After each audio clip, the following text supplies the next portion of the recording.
hay un triangulito en ese mismo cuadrado, y en vez de que solo usted pueda compartir, tiene que ponernos para que todos podamos. Pero hay dos opciones, tiene que tocar la otra.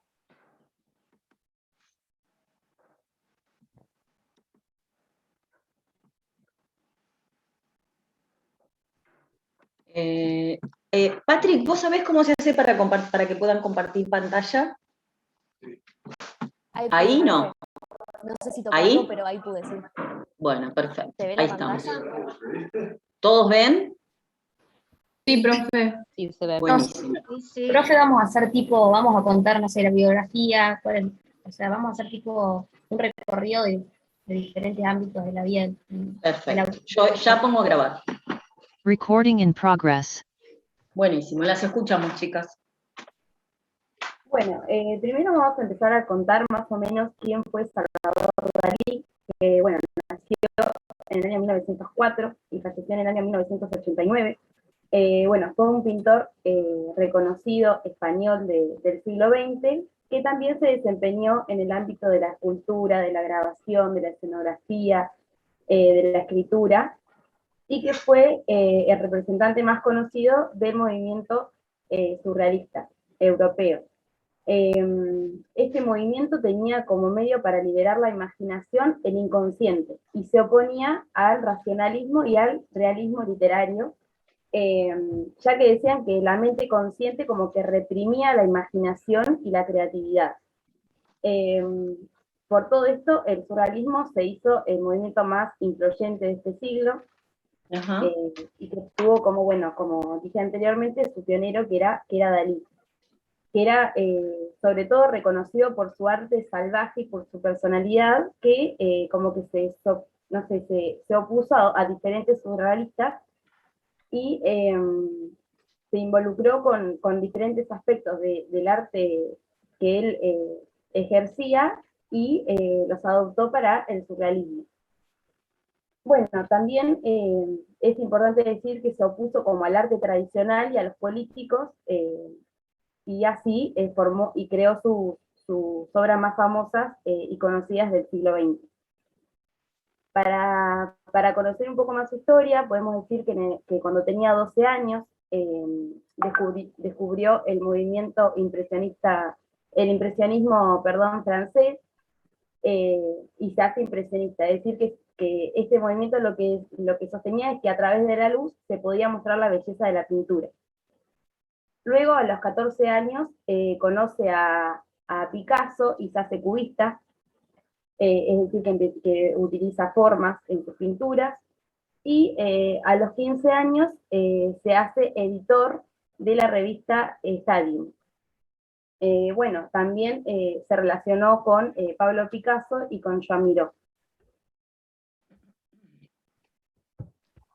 Bueno, a mí me toca contar un poco de las enfermedades que tuvo él. Vale, o sea, que es importante que él tuvo a los 76 años, fue diagnosticado con Parkinson en el año 1980, aunque un estudio de algunos científicos de una universidad revelan como que los síntomas de esta enfermedad se veían reflejados en sus obras que habían sido realizados 20 años anteriores de que la enfermedad se había diagnosticado. Como la obra del reflejo de mi hermano muerto, es una de donde dice que se notan estos síntomas. Y también en 1960 se lo diagnostica con un brote de esquizofrenia paranoide, por lo cual se lo ve obligado a tener que internarse en un centro médico, y que esto va a ser bueno desde el punto de vista artístico. Luego tenemos que en 1929 Salvador Dalí conoce a esta mujer que se llama Gala, que va a ser luego la musa, y él se inspira en ese momento y crea grandes obras como El Gran Masturbador, en el año 1929, y Adecuación del Deseo y Placeres Iluminados. En cuanto al padre de Dalí, cuando él se entera de la vida que tiene, decide alejarse de él y no tener relación, y esto a Dalí lo inspira a hacer obras como la que se llama La persistencia de la memoria, en el año 1931, donde blandos relojes cuelgan de la rama de un árbol, del borde de un pedestal y sobre una misteriosa forma tendida en la vasta extensión de la playa.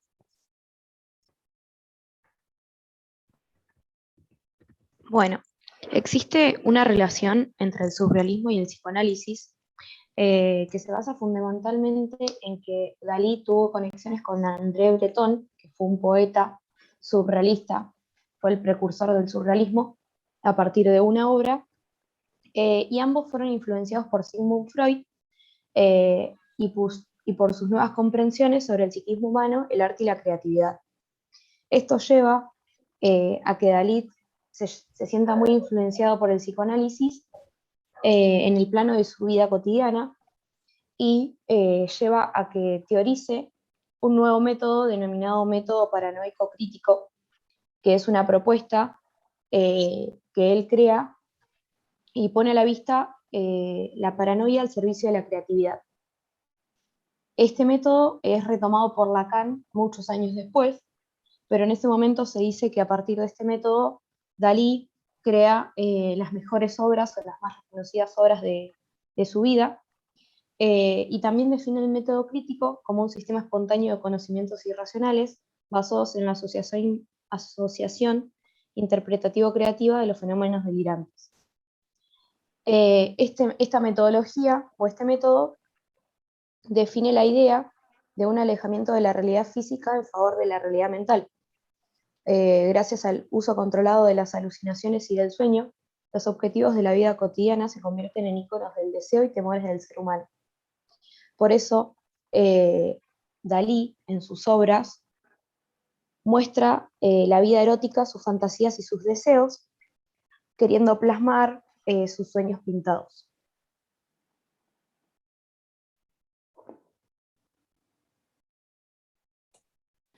Bueno, luego del desarrollo de la Segunda Guerra Mundial Española y el presagio de la Segunda Guerra Mundial, provocaron en Dalí el deseo de refugiarse en un mundo que no tenga conflictos, se hablaba de un mundo sin conflictos.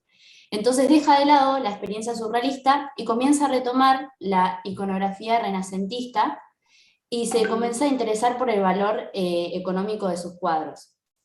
Luego de su viaje a Italia, adquirió ciertos gustos por los temas religiosos y por una técnica más academicista, y dentro de lo onírico y de lo extraño se van a destacar tres obras que fue Madonna de Portland, Crucifixión y La Última Cena, relacionadas con todos los temas religiosos que comenzó a experimentar en Italia. Ya luego en los últimos años de Dalí, aproximadamente en 1948, ya se pensaba para algunos historiadores del arte que lo mejor de sus obras ya se habían realizado, pero sin embargo le quedaban 40 años de producción. Es más, en vida, el artista incluso, en vida del artista se fundó el Museo Dalí de Figueres, o sea, ya había un museo del pintor. Y bueno, en conclusión se puede decir que fue uno de los mayores pintores del siglo XX, que se caracterizaba como místico y narcisista, y era exhibidor de todas las circunstancias íntimas de su vida. Y Salvador Dalí convirtió la irresponsabilidad provocativa no en una ética, sino en una estética. Y habla donde lo bello ya no se concibe sin que se contenga una inquirente presencia de lo siniestro. Bien, o sea, nosotros los que nos pareció interesante es hacer como una interpretación de uno de los cuadros más famosos de él, como este que mostramos antes, un momento, que era este, El Gran Masturbador, que fue el año 1929. Este encarna las obsesiones sexuales del artista que pintó, que es para la época en que conoció a Gala, y en ese tiempo pasó muchos días en Cadaqués en compañía de ella, entonces se inspiró para pintar este cuadro. El rostro amarillo, como el que se presenta en el cuadro, se da como la personificación del propio pintor, que por aquel entonces atravesaba un proceso de transformación anímico-erótico. Se puede decir que en el rostro del Gran Masturbador se halla el cenit de la fantasía daliniana, un amasijo de carne y piedra que representa las tensiones sexuales que dominaban su ser a finales del año 20. Y luego tenemos este, que es uno de los más conocidos, La persistencia de la memoria, en el 31, que aborda la noción de la temporalidad y la memoria. Lo hace a través de un lenguaje plástico particular que exalta los objetos cargados de un gran simbolismo, como los relojes que se derriten, las hormigas que caminan sobre un reloj firme que oculta la marca del tiempo, el autorretrato del pintor y el paisaje. Los relojes que se derriten representan el tiempo que transcurre de forma diferente. En tanto objeto, los relojes pueden reconocerse sin problema, pero al estar desposeídos de su forma y uso convencionales provocan extrañeza en el espectador, de la que deriva la reflexión sobre el propio objeto y función. El único reloj que no está deformado es el que está volteado hacia abajo y tiene hormigas sobre él. A Salvador Dalí no le gustaban mucho las hormigas y solía usarlas como símbolo de putrefacción. Esto muestra cómo este objeto cotidiano es despreciado por el pintor bajo la mirada surrealista. La propia figura del pintor aparece en la escena durmiendo debajo de un reloj derretido. El lugar del sueño es también el lugar donde la temporalidad asume otras realidades. Julie. Bueno, y nosotras vamos a mostrar, no sé si se escucha bien. Sí. Vamos a mostrar los audios de nuestra compañera también explicando un poco acerca de los cuadros. Otra de las reconocidas obras de Dalí es La premonición de la guerra civil, que fue realizada en el año 1936. Aquí se puede observar que la superficie de esta escena está ocupada casi en su totalidad por una desconcertante figura surrealista. Vendría a ser una especie de cuerpo humano que autodesconjunta sus propios miembros al tiempo que agita esas desproporcionadas extremidades, en una suerte de desesperado presagio de la inminente tragedia que la acecha. Este personaje, que podría haber surgido de la más espantosa pesadilla, ha sido identificado en ocasiones tanto como con España como con la misma guerra civil, víctimas y verdugos a la vez de los terribles acontecimientos ya próximos. Otra de las obras realizadas por Dalí es El mercado de esclavos con el busto evanescente de Voltaire. La misma es un óleo sobre lienzo fechado en 1940. Esto es uno de los primeros cuadros que realizó Dalí en Estados Unidos y que tiene como tema la esclavitud. Podemos observar que está constituido por dos figuras que simultáneamente forman parte del grupo del segundo término. A la izquierda podemos contemplar la escena de una mujer que se apoya en una mesa. El contenido de los fruteros sobre la mesa es a su vez parte del conjunto de figuras que participan en el mercado que da título a la tela.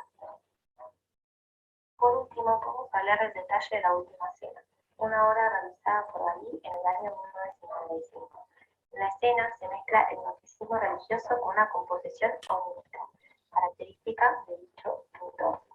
De esta manera, Jesucristo se representa como un ser inmaterial que proyecta luz, mientras que sus discípulos han sido representados como entes más corpóreos a través de un cuidadoso juego de luces y sombras.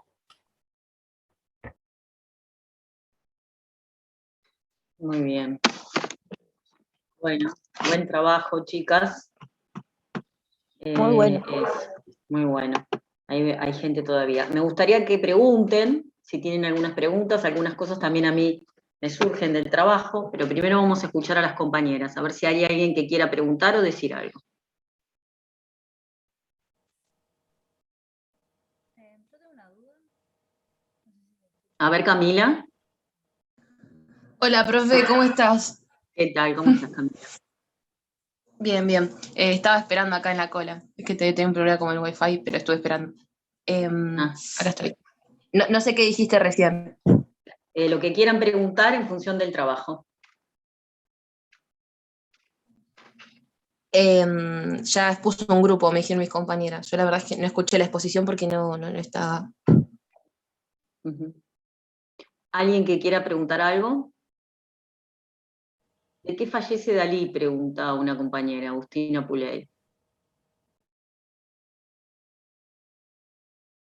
¿De qué fallece?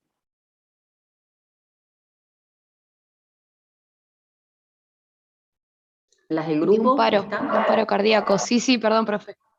De un paro cardíaco a los 84 años. Bien, muy bien. Creo que Luna Sarmelo quería preguntar Profe, algo, pero sí. se escucha muy bajito. ¿Me escucha muy bajo? Está bien, se te escucha bien, Luna. Ahí. Bien. Ahí, bueno. Quería preguntar porque, no sé, escuché medio mal, ¿cuál era que Dalí teoriza un método, junto con el psicoanálisis, en relación con la paranoia? Puede ser, no lo terminé de escuchar bien. Sí, teoriza el método paranoico crítico, que es una propuesta que pone diciendo que la paranoia está al servicio de la creatividad.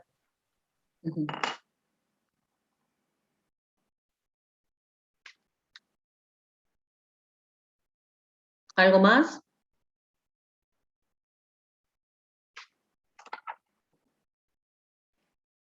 Por mi parte me parecería interesante que, digamos, esto un poco que le sirva a todos los grupos, ¿sí? Las chicas fueron el grupo, la prueba piloto, digamos, y estuvieron muy bien, ¿sí?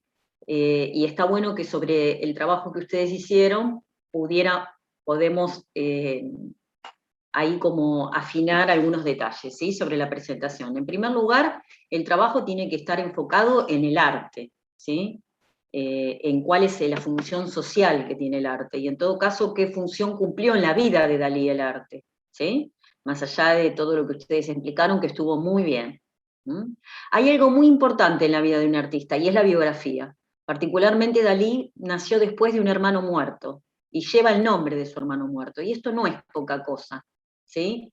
Cargar con un muerto desde el mismo momento del nacimiento, y con la angustia de la madre, de ese hijo muerto, hizo que Dalí sea como es, ¿sí? Y que encontrara en el arte un canal donde poder expresar, ¿sí?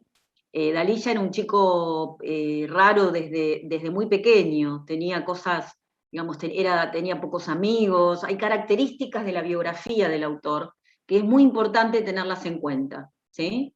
Porque acá estamos hablando de arte, de la función social del arte y la salud mental. Entonces, esta es una relación importante, y no lo digo solamente por este grupo, sino por los grupos que vienen, ¿sí? ¿Me explico? Bien. En relación a lo que ustedes dicen, que Dalí tiene una internación y que es una esquizofrenia paranoide, Dalí dista bastante de poder ser una esquizofrenia paranoide. En todo caso, es un paranoico, Dalí, ¿sí? No tiene ninguno de los síntomas negativos que podría tener por ser una esquizofrenia, ¿sí? Y él básicamente es un paranoico, y es algo que se ve a lo largo de toda la vida de él, ¿sí? No es poca cosa la función que cumple Gala en la vida y en la obra del artista, ¿sí? Que es su mujer, pero también es como un objeto de confianza, un objeto que le permite a él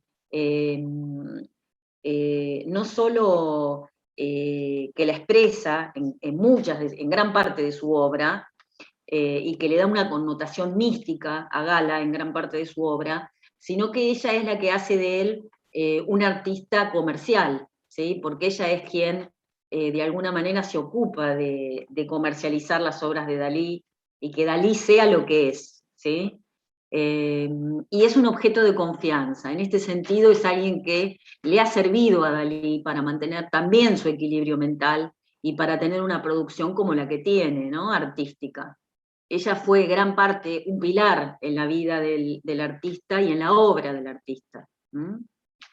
Estas como cosas así muy significativas, y en relación un poco a lo que pregunta Luna, con este método crítico paranoico que él usa, fíjense que hay una historia muy interesante de una obra muy conocida en la cual aparecen dos personajes en el campo, y con un canasto con frutos en el medio, y él hace revisar esta obra con rayos X, y él determina que es verdad que esa obra estuvo corregida, porque en realidad lo que esas dos figuras estaban enterrando, en la obra original estaban enterrando un hijo, y el artista pinta encima de lo que pintó y dibuja un canasto con frutos, ¿sí?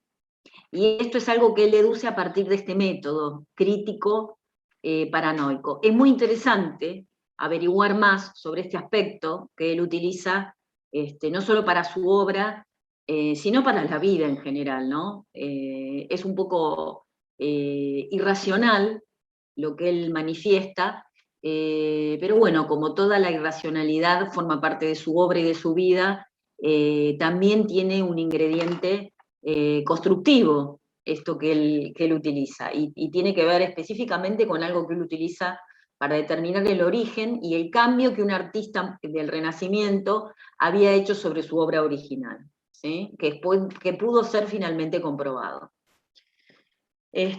Bueno, Lo que quería eso. preguntar es, con respecto a la internación, ¿estuvo mucho tiempo internado y si hizo producción? No sé si A alguien ver, lo chicas. sabe por ahí vos. Si no, no vi. Las chicas del grupo. Estuvo unos meses específicos, no mucho tiempo, unos meses internado. Bien. Ujú.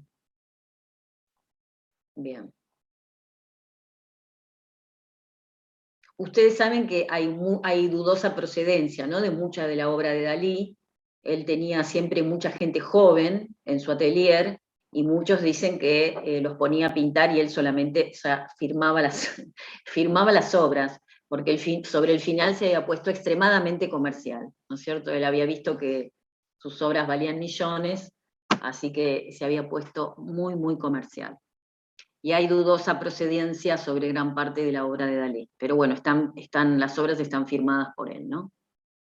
Bueno, muy bueno el trabajo. Resalto entonces para los próximos grupos que hagan hincapié en el arte, la función del arte y el arte y la salud mental, ¿sí? No solamente la obra. La biografía es muy importante. Fíjense que el hecho de que él haya nacido después de un hermano muerto, que lleve su nombre, y que él haya de alguna manera acompañado en el duelo a su propia madre, es algo muy significativo y que tiene mucho que ver con la producción y con la vida del artista, ¿no? Bueno, muy bien. Sí, Renata. ¿Enviamos el trabajo? ¿Cómo? ¿Te enviamos el trabajo? Manden el trabajo al correo de la cátedra, ¿sí? Listo. Pero les fue muy bien, así que bueno, tienen una buena nota. En todo caso, cuando me manden ustedes el trabajo, yo les paso la nota. Gracias. ¿Sí? Gracias a ustedes. Muy bien, chicas. Bueno, ¿cuál es el otro grupo que estaba para hoy? Brito, Viñambres, Martín. Y si le parece, pasaríamos nosotras. Dale, dale. ¿Qué serían? ¿Los de Van Gogh? Sí, el grupo de Van Gogh, que sería Sosa Gareis, Sí, Gurruchaga, ya los tengo. Lacoste. Perfecto, ya los tengo todos. Muy bien.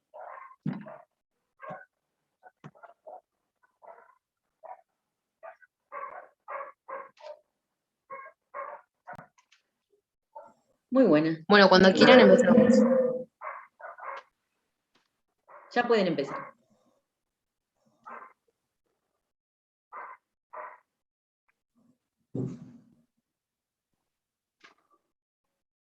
Las escuchamos, chicas, ¿eh?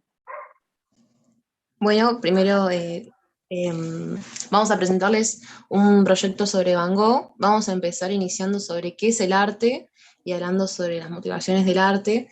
El arte es un tipo de lenguaje, un sistema de comunicación.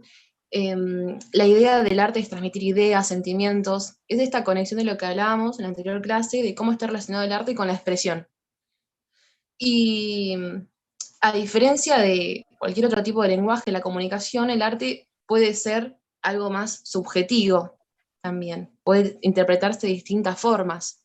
El arte desde sus comienzos era algo relacionado con la belleza, con el deseo, que cómo comienza la historia del arte, que empezaban a través de los retratos. Bueno, no. La historia del arte es mucho más antigua que eso. Sí, obvio que es muchísimo más antigua, profe. Estoy dando la intro del contexto. El arte en sí agrupa todo lo que son las creaciones realizadas por el ser humano para expresar una visión, al principio sensible sobre el mundo, que podrá ser real o imaginario. Al principio sobre el arte.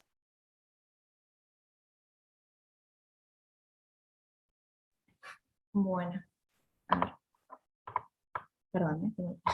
Bueno, se reconoce el arte como una práctica provocadora y generadora de nuevos conceptos e ideas que suscitan en el espectador una mirada crítica frente al observado, como decía mi compañera. En esta precisamente la función social primaria cumple el arte, ¿sí? El arte es el reflejo de la sociedad, requiere un trabajo emocional y de cierta capacidad para de interpretación. Es el reflejo de esta sociedad, pero no es tan fácil como simplemente observarlo, sino que, como dijimos, necesita de cierta capacidad de interpretación, de poder generar sentimientos e interpretar sentimientos. El objetivo es que se interpreten las obras para reflexionar sobre determinados acontecimientos, comprometerse con los problemas sociales, eso es muy importante, despertar las emociones más profundas y apelar a estas para sensibilizar a las personas sobre temas delicados.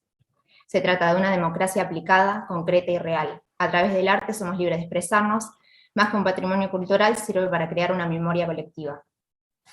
Algunas de las funciones sociales del arte son también la función cognitiva, que nos permite conocer diferentes culturas y momentos históricos a través del arte. La función estética, como decía mi compañera, que es la capacidad de generar sensaciones y sentimientos en el público espectador. La función ideológica, que materializa en la expresión de ideas e ideales sociales, políticos, religiosos, etc. La función propagandística, que es empleada especialmente en el campo político. Y la función pedagógica, que busca no solo enseñar, sino también el adoctrinamiento.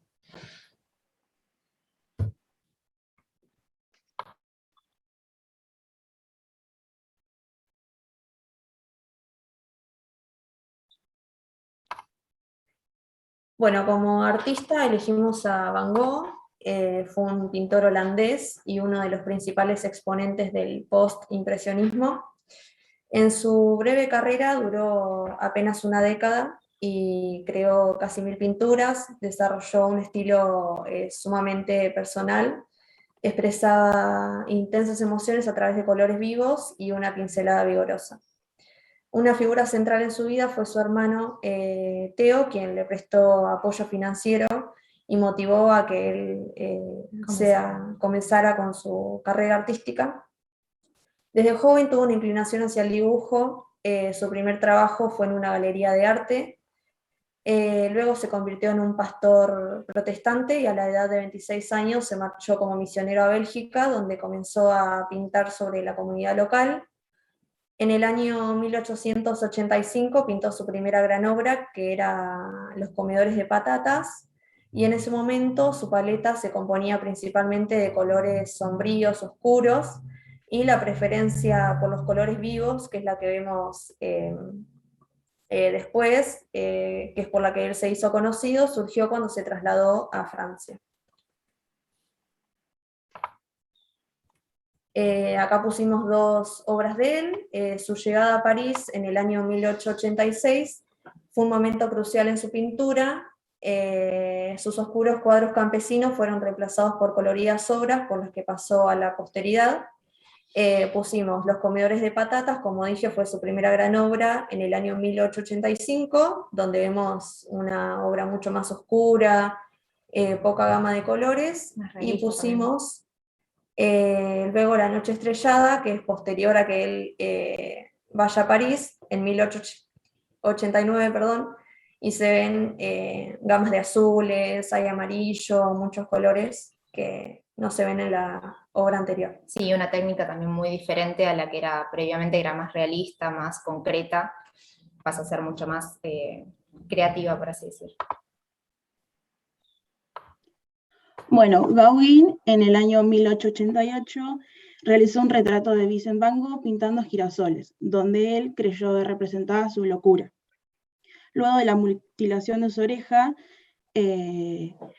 terminó una convivencia con él que lo llevó también a perder la oportunidad de formar una comunidad de artistas en el sur de Francia. Todo esto lo llevó a una gravísima crisis mental que acabaría internado en el hospital. Desde ese entonces, Van Gogh sufrió varias crisis nerviosas y en sus obras, en este último momento, se puede ver reflejada su íntima desdicha y los tormentos inferiores que le afligían a él, su nerviosismo y la tristeza. Dentro de su historial psiquiátrico se pueden observar trastornos depresivos, episodios esquizofrénicos con alucinaciones auditivas y visuales, episodios epilépticos, trastornos de carácter, saturnismo, enfermedad de Meniere, porfiria intermitente aguda, ideas suicidas y suicidio consumado.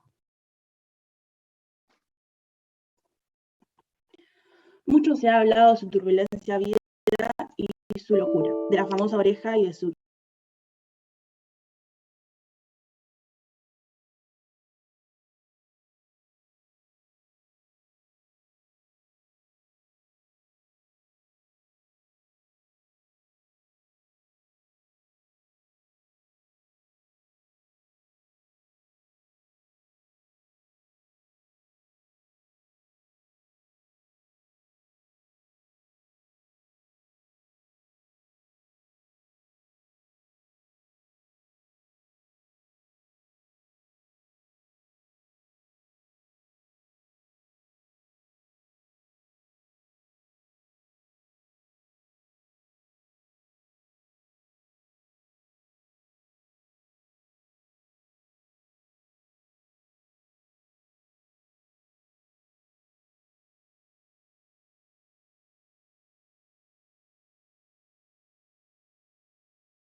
Voy a volver a poner, ya están casi todos ingresados,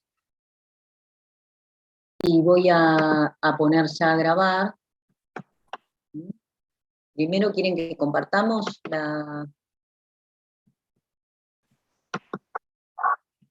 Si quiere puede compartir, es la última diapositiva ya, pero por ahí para que vean los cuadros. No me acuerdo qué fue que toqué. Ah, acá, espérenme.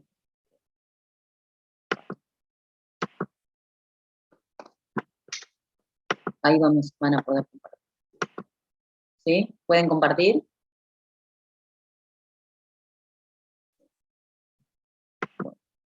Bueno, vamos a poner a grabar. A partir de ahora. Recording in progress.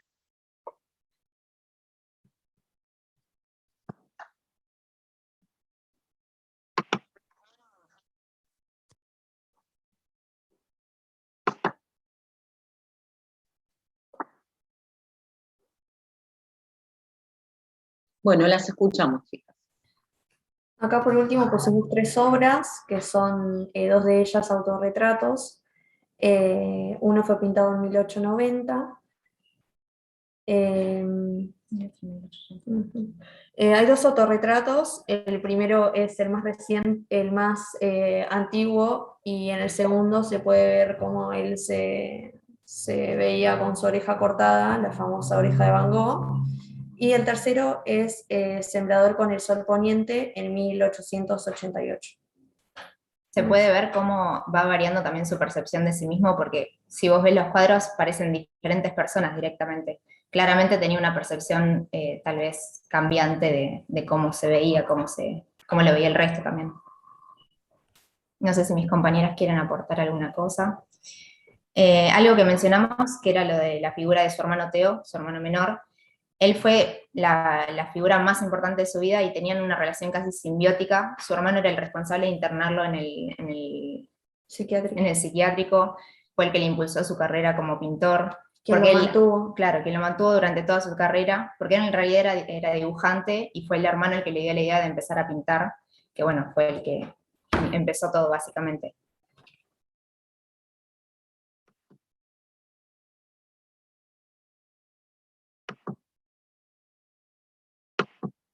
Bueno, ¿terminaron? ¿Sí? Bueno, muy bien. Muy buen trabajo, chicas. Ahora vamos a pasar a la parte de preguntas. Cualquiera que quiera preguntar algo, yo también tengo algunas cosas para comentarles, y me gustaría que empiecen por sus compañeras. Lo que quieran, sumar o consultar o preguntar.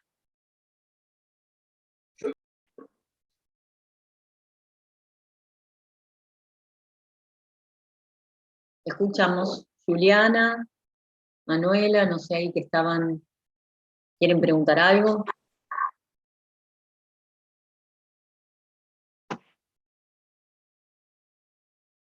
¿No?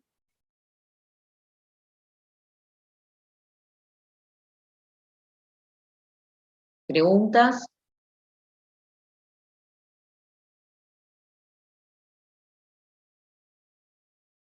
Bueno, creo que hicieron una buena introducción en el sentido de que toman el arte, ¿sí? Ustedes dicen que el arte comienza con el retrato. Bueno, la historia del arte comienza... No, me refería desde el realismo, o sea, en realidad obviamente sabemos que se abarca desde los homo sapiens, cuando empiezan con sus expresiones, dejando sus huellas, todo eso lo tomamos, me referíamos a la parte desde el realismo, a cómo él empieza como a desdibujar eso, a usar paletas con pinceladas más gruesas, con un arte un poco más abstracto, más, para ellos como consideraban grotesco, o sea, me refería a ese tipo de contexto, no desde la historia del arte y los principios. Bien, muy bien. Después vieron que ustedes toman, y hay como 10 diagnósticos psiquiátricos diferentes, ¿no es cierto? Para hablar... Es que sí, hay muchos diagnósticos. ¿No? Hay muchos Aparecían diagnósticos. Muchísimos, sí. ¿No? Lo cierto es que seguramente él tendría alguna bipolaridad seguro, la sífilis también generaba problemas en la salud mental, las enfermedades de la época, ¿no? Piensen que tomaba además muchísimo absenta, había muchos artistas que tomaban absenta, y era un alucinógeno natural el absenta, y eso también generaba muchos problemas mentales. Y y bueno, es un poco la historia, ¿no? De sus avatares psíquicos. Fíjense que tanto en Van Gogh, es interesante resaltarlo, ¿no? En los dos artistas que toman, tanto en Dalí como en Van Gogh, hay dos personas que se hacen un poco como cargo, ¿no? Esas relaciones simbióticas que establecen. Dalí con Gala y Van Gogh con su hermano, ¿no? Que son de alguna manera esos vínculos de confianza, estabilizadores, simbióticos, que a ellos les permiten seguir funcionando, ¿no? Esto es interesante resaltarlo. Y también me parece interesante, tanto en el grupo anterior de Dalí como en este, y para los grupos que vienen, que pueden hacer un análisis contextual de la época, ¿no? Porque en algún momento, cuando ustedes leen lo que escribe Van Gogh, ¿no? Van Gogh está haciendo una fuerte crítica sobre la época en la que vive. Entonces sería bueno poder saber específicamente qué estaba pasando a nivel social en el momento en que Van Gogh vive. Lo mismo para Dalí, ¿no? Dalí también él vive en un momento muy, muy tumultuoso, ¿no es cierto? De hecho, también él vive la Guerra Civil Española, el franquismo, con todo lo que eso significa para España, ¿no? Y eso no son cosas menores en la obra de un artista, entendiendo, como ustedes, como este grupo bien leyó, que el arte cumple una función social, de denuncia, de develar los aspectos que muchas veces son reprimidos dentro del orden de lo social, ¿no? El artista es un comunicador social, ¿no? Es alguien que denuncia lo que pasa. Entonces es interesante cuando ustedes van a tomar la historia de un artista, poder contextualizar en qué época está pasando, porque mucho de lo que el artista hace tiene que ver con la época en la que vive, ¿sí? Van Gogh, obviamente, también puede darse el lujo de expresar su inconsciente y sus aspectos oníricos, ¿no? Con sus desplazamientos y sus condensaciones, que es algo que se observa en la obra de él, obviamente después de que ya se había descubierto el psicoanálisis, ¿no es cierto? Esto también forma parte, y esto transcurre durante la vida del artista, ¿no? Y él hace cine con Bretón, hay algunas películas bastante difíciles de ver, ¿no? Que hacen con Bretón, pero bueno, para el que esté interesado, la verdad que para seguir ahondando es interesante. Y fíjense también lo que señalan ahí en esto que escribe Van Gogh, cuando él dice hay un impulso en mí, una fuerza, ¿no? Esto un poco volvemos con esta idea de la fuerza de la pulsión creadora, ¿no? Que más allá de todos los desórdenes, de sus sífilis, de que tomaba absenta y de que seguramente era un bipolar, Van Gogh, esta pulsión creadora de alguna manera es lo que le permitió a Van Gogh poder expresarse y poder sostenerse en su vida, ¿no es cierto? Y le da un sentido también a la vida de Van Gogh. Obviamente que el arte no lo cura, ¿sí? No cura, no es que esto lo va a curar, pero sí le da un sentido a la vida de Van Gogh, ¿sí? Esto es bien interesante. Así que, bueno, por ahí los grupos que siguen, me parece interesante seguir haciendo el análisis. Este grupo estuvo muy bien, mándenmelo el trabajo y cuando yo les devuelva, les voy a devolver con la nota, ¿sí? Muy bien, Gracias, chicas. profe. Gracias.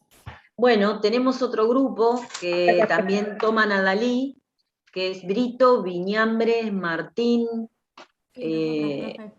¿Están listas? Sí, profe. Bueno, las escuchamos. Espera que no sé cómo se hace. Espera. Estamos grabando, ¿verdad? Sí.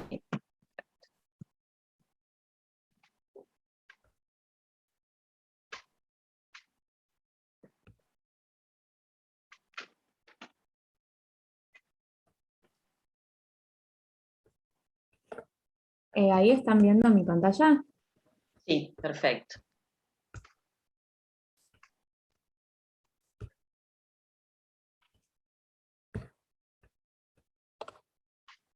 Bueno, nosotras vamos a hacer, primero vamos a decir la definición de arte, vamos a explicar la función social que tiene el arte Vamos a hablar sobre arte y actualidad y también un poco sobre lo que es el arte terapia. Y después vamos a hacer una breve descripción de la biografía de Dalí y vamos a analizar una de sus obras en específico. Muy bien. Bueno, en primer lugar, nosotros vamos a definir el arte, que podemos decir que es una forma de expresión de carácter creativo que poseemos todos los seres humanos. Es la capacidad que tiene el hombre, por lo tanto, de poder representar sus sentimientos, sus emociones y sus percepciones acerca de sus vivencias y el entorno que lo rodea. A través de las diferentes disciplinas artísticas que existen, un individuo puede, por lo tanto, expresar lo que es y lo que siente mediante una infinidad de formas y de técnicas, entre las que podemos nombrar diferentes recursos, como lo son los recursos plásticos, lingüísticos o sonoros. Y también nos pareció importante destacar que en muchos países del mundo el arte es uno de los componentes más importantes de la cultura. También podemos decir que el arte es una consecuencia de la capacidad Discúlpame, diría que en todos el arte es un exponente de la cultura, ¿eh? No, no es que hay algunos, en todos Bien. el arte, ¿sí? Siempre es un exponente de la cultura. Bien. Bueno, también decimos que el arte es una consecuencia de la capacidad de expresión, percepción, interpretación y emoción del hombre, por lo que éste puede, a través del arte, manifestar muchas cosas, como por ejemplo los sentimientos, los hechos, los juicios, los conocimientos. Por lo tanto, el arte es muchas veces lo contrario a lo que suele decirse, porque no solamente trata de ideas abstractas, sino que trata de problemas, la mayor parte de las veces, de problemas humanos, y bueno, y esto se puede manifestar de muchas formas. Bueno, el arte, podemos decir, como decía anteriormente, que es un componente de la cultura, y que refleja en su concepción las bases económicas y sociales y la transmisión de ideas y valores inherentes a cualquier sociedad humana a lo largo del espacio y el tiempo. Y también podemos nombrar diversos aspectos que caracterizan al arte, como por ejemplo que su dinamismo, su subjetividad y universalidad, y también su carácter contemplativo y multidisciplinario.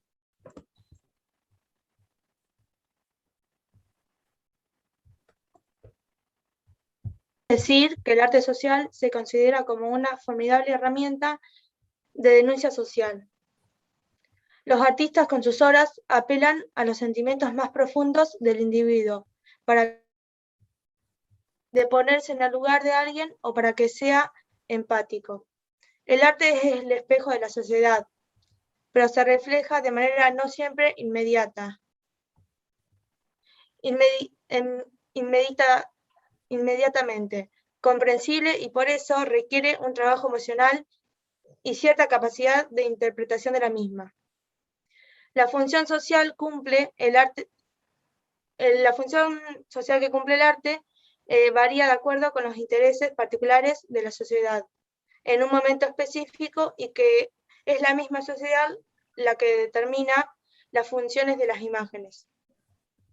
Mientras lo que hace el artista es adaptar su obra para dar lugar a los cambios de estilo.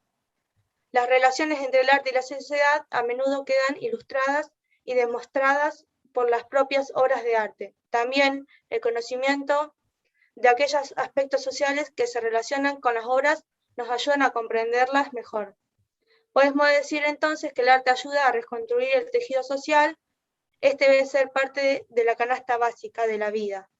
Es una herramienta para poder transformarnos en quienes deseamos ser, construir una sociedad más específica, profunda y reflexiva. Bueno, ahora yo voy a hablar lo que es la actualidad y la relación que tiene como el arte. ¿Me escuchan? Sí, perfecto, Guillermina. Bueno, lo que es la actualidad y el arte, podemos decir que el arte pasa de ser adquirido por una determinada clase social, pudiendo ser un placer estético, un placer estático en masas, que es fácilmente accesible mediante los medios de comunicación y las nuevas tecnologías. En la actualidad, y ya hace un par de años, se comenzó a usar el arte como terapia, el arte-terapia, comenzó utilizándose en la disciplina de la psicología, y se comenzó a utilizar para mejorar, sanar y dejar de lado cualquier enfermedad mental o trastorno que una persona esté padeciendo. Con la ayuda de elementos artísticos y formas de creación a través del arte.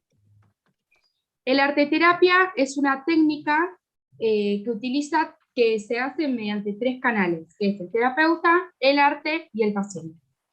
Por lo tanto, se puede decir que se utiliza la arte-terapia, o sea, que aquella persona que utiliza la arte-terapia lo aplica para poder expresarse libremente y poder expresar todas aquellas angustias, miedos que lo provoquen, lo afligen y le causen frustración, dejando salir a través de su creatividad todas esas emociones que no puede manifestar o no sabe manifestar de una forma convencional. Bueno, ahora voy a empezar hablando sobre el artista que elegimos, que es Salvador Dalí. Salvador Dalí fue no solamente un pintor, sino también escultor, grabador, escenógrafo y escritor. Nació el 11 de mayo de 1904, creo que era, Figueras, España, y falleció el 23 de enero de 1989. Es considerado uno de los mayores representantes del surrealismo. En relación un poco a lo que fue sus inicios en el arte, en 1921 Dalí abandona su ciudad de nacimiento para poder viajar a Madrid, y ahí ingresa en lo que es la Academia de Bellas Artes de San Fernando, y en 1925 Dalí realiza su primera exposición, que presentó una obra que se llama Muchacha por la ventana, que en la obra se representa a su hermana mirando por la ventana en la playa donde siempre vacacionaba con la familia. Bueno, la infancia de Dalí no fue una de las más sencillas, y esto es un factor que fue decisivo para el estilo adoptado en la realidad de sus obras. Uno de los temas más recurrentes que Dalí utiliza en sus obras es el trauma de la infancia y los miedos, y también algo que se puede destacar de sus obras es el egocentrismo, ya que se puede ver que varias veces se ha dibujado él mismo en varias de sus exposiciones. Bueno, también un hecho que marcó bastante a Dalí fue el fallecimiento de su hermano, que también se llamaba Salvador Dalí, el cual falleció creo que 9 meses antes de que él nazca. Y sus padres siempre le remarcaban que él había sido una reencarnación de su hermano, y llegó un momento hasta que realmente se lo creyó, digamos. Y la adolescencia de Dalí tampoco fue muy sencilla, debido a que a sus 17 años su madre falleció de cáncer de útero, y su madre le marcó bastante esto a Dalí, que le produjo un trastorno enorme, porque su madre fue muy esencial en su vida.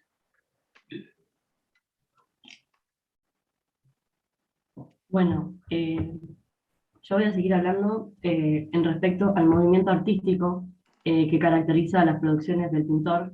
¿Se me escucha? Sí, perfecto. Bien. Bueno, podemos decir que el surrealismo es una corriente artística que se centra en los impulsos del subconsciente del autor como un medio para cambiar la vida, la sociedad y el arte. Que también además hay fuentes influenciadas en el psicoanálisis de Freud y del movimiento Dada. El pintor dirige sus obras, muchos de sus temas principales al pensamiento interno, culpables y prohibidos. También describió un extenso y personal universo simbólico a lo largo de su obra. Los relojes blancos, por ejemplo, que habían aparecido en 1971, fueron supuestamente creados tras la observación de unos pedazos de Camembert expuestos al sol de un caluroso día de agosto, por ejemplo. Además, siempre marcaban las 6 la hora del surrealismo. Otro de sus símbolos recurrentes era el elefante, que apareció por primera vez en un sueño que fue causado por el vuelo de una abeja sobre la granada del segundo antes de despertar. Esto fue en 1944.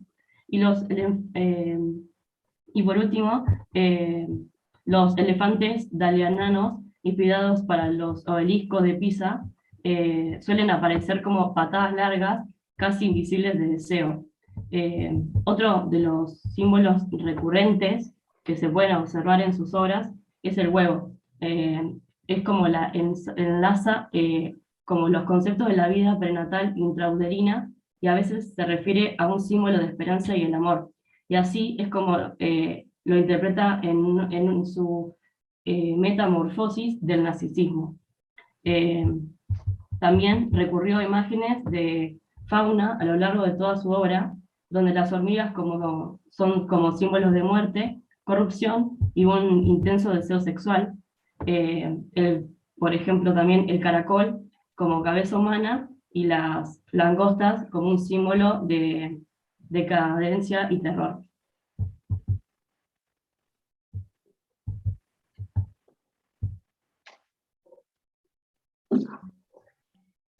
Bueno, nosotros después de investigar un poco acerca de las obras de Dalí, decidimos analizar el carácter simbólico de la obra Jirafa en llamas, que fue realizada en el año 1937, y notamos que se pueden ver diversos símbolos que son recurrentes en Dalí, como por ejemplo los cajones, que simbolizan una puerta hacia el subconsciente del ser, y también las muletas, que para él son un símbolo de la realidad, que nos mantienen en pie, y un ancla al mundo real. Y también son un símbolo de tradición. En este cuadro podemos ver a las muletas que están sujetando a las figuras humanas. Después, como conclusión nuestra, podemos decir o consideramos que podemos entender el arte como una forma de inclusión para las personas que son socialmente excluidas, ya sea por discapacidad u otra cosa. Y podemos entender que el arte es una herramienta que nos ayuda a forjar la personalidad, combinando lo científico y lo tecnológico con los valores de la persona. Las obras de Dalí tienen un carácter lleno de excesos, misterios y símbolos.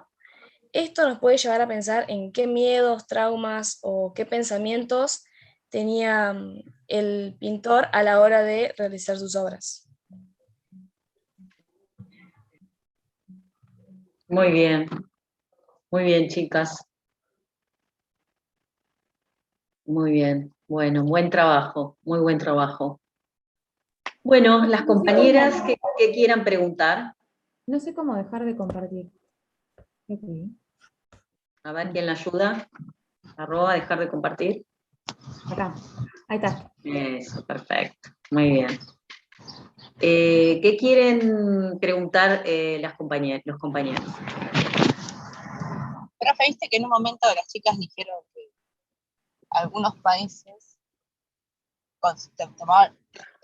le daban más importancia al arte que a su cultura, y vos recalcaste que en todos los países en realidad el arte forma parte de la cultura. Yo intuyo que lo que han querido decir es que algunos países le dan más valor y prestigio al arte que otros, y que se hace ver eso en alrededor del mundo, digamos, desde mi entender o ver.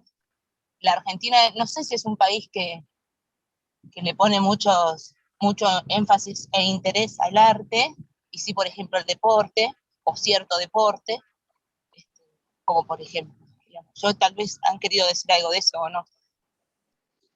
Es probable, sin embargo, nuestra cultura está poblada de arte.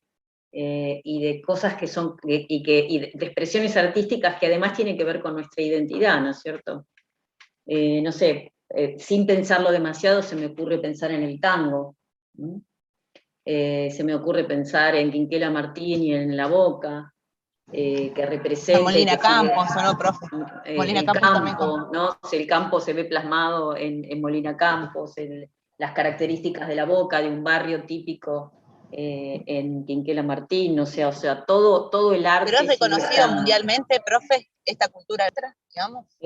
sí, obviamente que son pinturas reconocidas y artistas reconocidos mundialmente, y que estas expresiones artísticas conforman nuestra identidad, o sea, el arte atraviesa la identidad de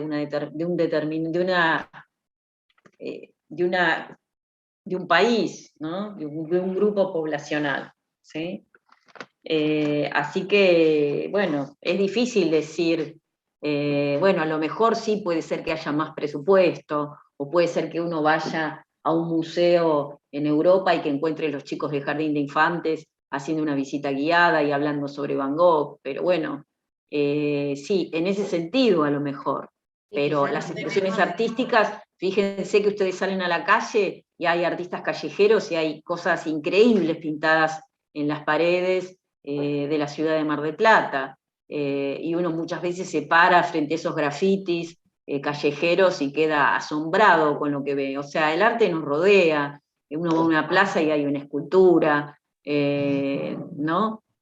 Forma parte, en mayor o menor medida, ¿no es cierto? Siempre forma parte. A ver, alguien estaba queriendo decir algo. Sí, que quizás lo que Sí, nos yo. falta por ahí es un gran museo como tienen en Europa, pero después arte se ve en todos lados. Exacto. A ver, ¿quién era que estaba queriendo hablar? Yo era, profe. A ver, Gonzalo. No, porque le hice una consulta por privado, profe, y necesito que nos responda porque la clase pasada mis compañeros y yo no pudimos estar y no nos pudimos agendar como grupo. Es este grupo que está acá, ya les contesté, que me manden por mensajería privada del campus. Perfecto, gracias. Me mandan todo y yo por ahí les contesto. Ahora estamos en clases y no tenemos que cortar y eso ya lo pasamos, ese momento. Gracias. Bueno, es bien interesante el planteo que se hace. ¿Quién quiere preguntar algo sobre la obra de Dalí? O de lo que las chicas expusieron.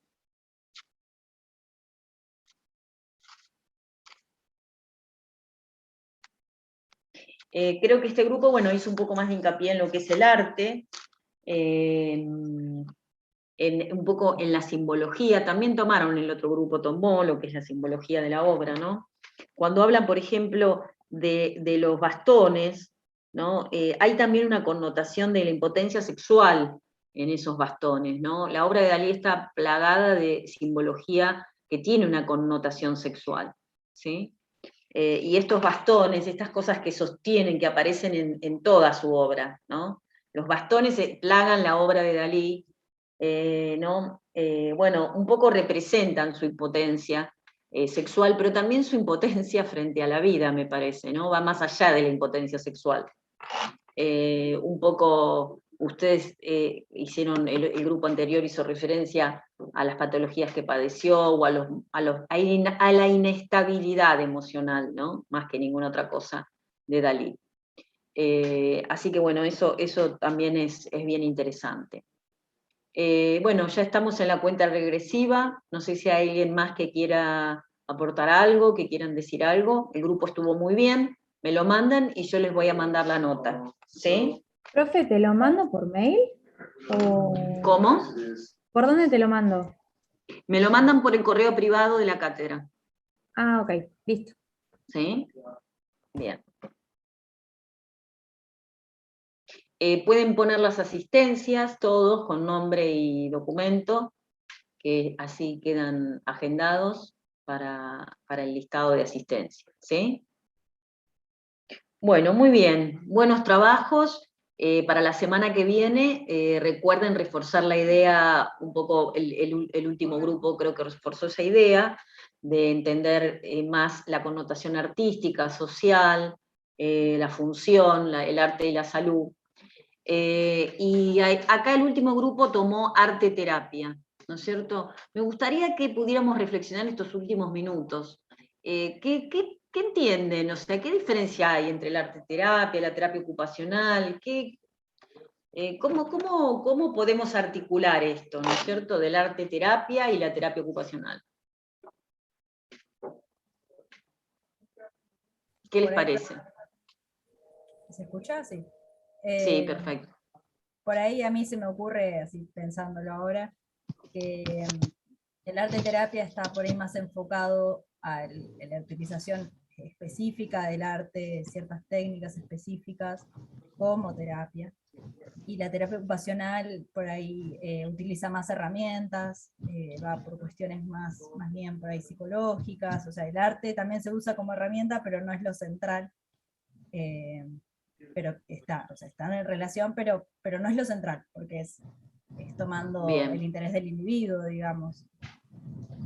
Muy bien, claro, está muy bien lo que decís, Luna. El arte terapia, digamos, tiene una formación más artística, quien hace la formación en arte terapia, y es exclusivamente en arte, ¿no es cierto? Yo creo que las terapistas ocupacionales tenemos una formación mucho más amplia, y que quizás no contempla específicamente trabajar sobre cuestiones artísticas, pero esto no invalida que el terapista ocupacional pueda trabajar a la par de un artista, o con cualquier otro, o cualquier persona que esté capacitada en el área, y hacer un trabajo sumamente interesante, ¿no? Creo que forma parte de un equipo, y el terapista ocupacional además trabaja en muchas otras áreas, y tiene una mirada un poco más biomédica, ¿sí?, de las enfermedades. Ustedes tienen una formación que está más a la altura de poder trabajar en un equipo interdisciplinario y discutir diagnósticos, tratamientos, a la par del resto del equipo de los otros profesionales de la salud, ¿sí? Profe, se puede utilizar como una herramienta, ¿no? También. ¿El arte? Sí, tipo el arte terapia, tipo como herramienta desde nuestra... Yo, si fuese terapista ocupacional, no me referiría que hago arte terapia. Hago terapia ocupacional, ¿sí? No arte terapia, tipo, no es que hacéis arte terapia, sino como utilizarlo por ahí como... Uno como terapista ocupacional utiliza las herramientas, las técnicas, lo artístico, la creatividad como parte del proceso, ¿sí? Sea en niños, en adultos, en tercera edad, sea con pacientes físicos o sea con pacientes psíquicos, o sea, es mucho más amplia nuestra posibilidad. Quizás sí lo que nos falte es la formación artística específicamente, pero bueno, eso es algo que excede lo académico, porque muchos de ustedes seguramente pueden tener una formación artística, ¿sí? Alguno a lo mejor toca un instrumento, alguno sabe pintar, alguno, no sé, le interesa bordar, otro hace vitrales, otro hace, no sé, etcétera. O sea, tienen además, por fuera de lo académico, de esta formación que están teniendo, ¿sí? Pero también es necesario justamente esa formación, porque podés utilizarla como herramienta, pero sin embargo, si no la sabés, si no la conocés, si no la sabés aplicar, si no sabés el procedimiento, si no sabés por dónde empezar y dónde terminar. Bueno, Agustina, vos podés coordinar espacios y trabajar a la par de artistas. Tampoco es que vos tenés que saber, ¿sí?, manejar una técnica, sino que, bueno, vos podés... Ni se utilizaba el arte, pero ella no enseñaba arte, o sea, no sabía de arte. Exacto. Y además, esto que dice también Nisda Silveira, que es de donde partimos, bueno, es un ambiente libre, no hay ninguna capacitación académica, artística, ¿no es cierto? Nosotros trabajamos con la expresión, tampoco trabajamos a partir de una determinada técnica, tampoco pensamos en que van a ser artistas. Pueden surgir artistas espontáneamente, ¿no? Recuerden lo que dijimos en la primera clase, ¿sí? Me parece que con eso podemos seguir reflexionando, ¿sí? Arte, terapia y terapia ocupacional. Me parece que ahí hay un punto interesante. Bueno, ya se nos corta. Así que bueno, que tengan muy buena semana. La semana que viene tenemos 4 grupos para presentar. Así Así que bueno, cualquier duda, cualquier cosa que vaya surgiendo, me mandan algo por la mensajería privada del campus, ¿sí? Bueno, gracias. Yo por ahí les voy a ir contestando. Muy bien los grupos. Linda clase, digo, que tuvimos hoy. Muy bien, Agustina, me encanta tu comentario, y sí, porque además la linda clase la hicieron los compañeros, ¿sí? Con la búsqueda, con el trabajo, con lo que trajeron hoy para compartir entre todos, así que eso tiene muchísimo valor. El aprendizaje es un ida y vuelta, es dialéctico. Y eso es Profe, un... ¿te puedo hacer Sí. un comentario extra de clase? Tuvimos ver. una charla, todos, la mayoría, tuvimos una charla de Inés Esteves, que es licenciada en Educación Sexual y Discapacidad Intelectual, y lo que planteaba es que nosotros en los medios, en los 6 medios que tuvimos, cuando trabajamos y aprendimos sobre las actividades de la vida diaria, que siempre hicimos hincapié en la vestimenta, higiene y ahí se me fue otra. Y alimentación. De alimentación, vestido. nunca hicimos hincapié en la sexualidad. Muy interesante eso. Y estuvo muy interesante la charla y muy interesante para planteártelo a vos como profesora. Bueno, fíjate, Agustina, que yo trabajo el tema de la sexualidad y la discapacidad en una materia que se llama Ética y Deontología Profesional, que ven en el último año de la carrera. Claro, lo que nos proponía y nos planteaba esta licenciada Inés, es que nosotros como estudiantes tendríamos que haber sido más interrogativos a la hora de escuchar una clase, y nombraba como poner incómodo al docente porque era como una especie de tema que no se tocaba, pero no se tocaba no porque no se... Es un tema tabú, Agustina, Claro. tenemos muy poco, se nos está por terminar, nos va a quedar a mitad de camino, pero es un tema tabú, Agustina. Por eso no se habla, pero ¿sabés qué? Podemos cerrar la cátedra con este tema. Agustina, te convoco para que vos nos traigas información. Bueno, no hay problema. Y la última clase de medios 6 vamos a trabajar discapacidad, salud mental y sexualidad. ¿Sí? ¿Te animás a hacer un trabajo vos sola sobre eso? Sí, sí. Bueno, nos va a encantar. Nos va a encantar a todos. Es un tema muy lindo, y la clase que tuvimos con esta licenciada estuvo muy interesante. Bueno, si alguien quiere acompañar a Agustina en el trabajo que va a hacer, la acompaña. Lo mismo que los trabajos sobre arte, son trabajos que van a tener nota y que no van a tener que rendir la parte de por lo menos esta parte para el parcial. ¿Sí? Lo seguimos, ya se nos va a cortar. No me gusta quedarme ahí con que tengan buena semana. Agustina, me mandás algo por el correo privado, cualquier cosa. Perfecto. Gracias, profe. Gracias, profe. Cuídense. Gracias, profe. Hasta luego. Chao.